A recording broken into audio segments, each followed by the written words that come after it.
müsabiqələri Ruslanla maçdayıq. Ruslanla maçda söyüşsəmə. Həqiqi YouTube'a qoyacağım.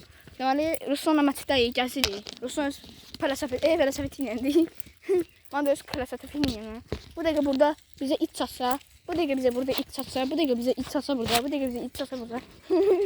Nə qədər it çatır? Bu dəqiqə bizə it çatsa burada. Bizi şuram küçət eləyər. Hı?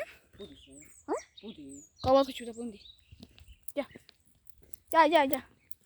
Bax, dayısı, çox beylənsən. Mən gedirəm, meylənlə nə deyim, mənə tutsalar evdə minarlar. Kamera açılır. Ha, nə olur? Oy, yavru deyil, yalan demişəm mən sənə. Özü öyle varsa anlatacağım.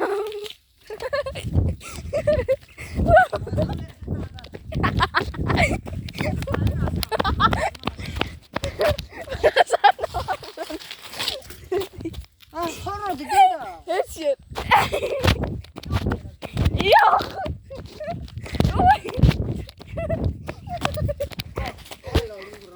Bas ya. Çekil ha. Yaxşı gözləmə. Gözlə dayı. Ay gözlə. Gözlə bas. Bas da gözümə atarsana burada. Sanma. Bas da gözlə.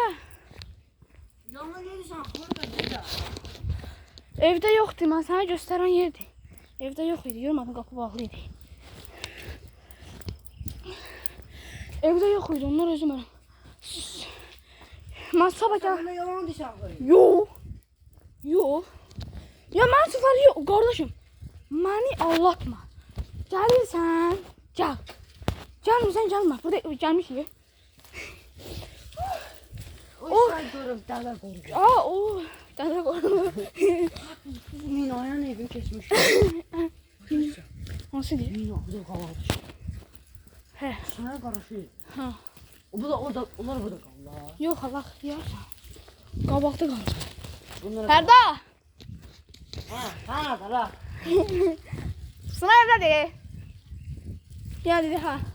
Nə deyirsən? Barədə, ha. Canlı yanındasan, özüm.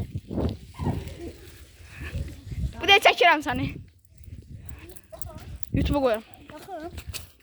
Video, yox. Yox, hala YouTube'a qoyarım, özüm. Qoyarım. Bu da Rusum. Selfie. Nə var da? Bir də onların evinə kim getmişdi? Otur ha, otur arkaya geçiyorsun. Hə, gidilir ha. Sənin evində gedir. Nerede? Mırtaşırsan, sənin Sən evin evində. matri keçir. Çox uzaqdır. Yox, Biraz kapalı. bir cingir. Gel gelsin. Gedir də. Qoy belli. Dəqiq. Otur da arkaya da. Oturma arkada. Ne var? Sən ortaya oturdun, palçıq olarsan. Yox. Saplayarsan. Burada suya girmədin. Yox, amma suya girirəm. Saparam. Dostlar, mən buranın bağlamanı